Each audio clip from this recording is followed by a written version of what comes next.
JEE advanced 2024లో అన్ని కేటగిరీల్లో 10లోపు 15 ర్యాంకులు సాధించిన నారాయణ.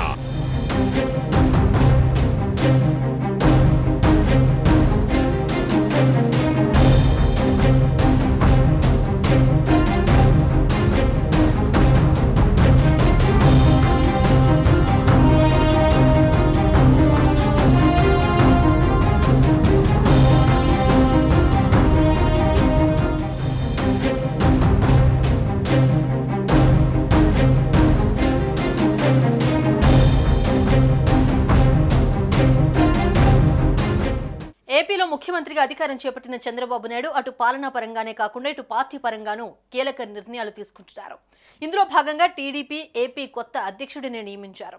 ఇప్పటి వరకు అధ్యక్షుడిగా ఉన్న అచ్చెన్నాయుడు స్థానంలో గాజువాక ఎమ్మెల్యే పల్లా శ్రీనివాస్ను నియమించారు. టీడీపీ రాష్ట్ర అధ్యక్షుడిగా గాజువాక ఎమ్మెల్యే పల్లా శ్రీనివాసరావు పేరును ఆ పార్టీ ప్రకటించింది.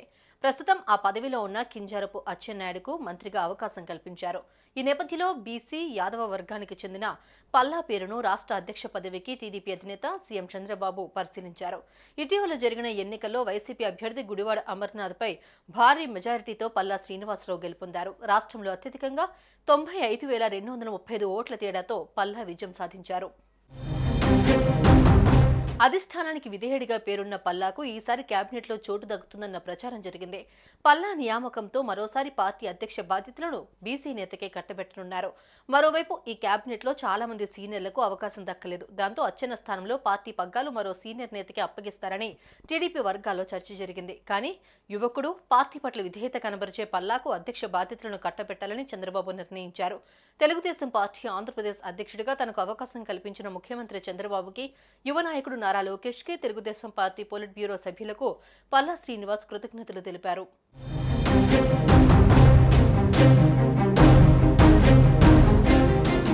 సుమన్ టీవీలో మీ పర్సనల్ అండ్ బిజినెస్ ప్రమోషన్స్ కోసం కింది నెంబర్కి కాంటాక్ట్ చేయండి.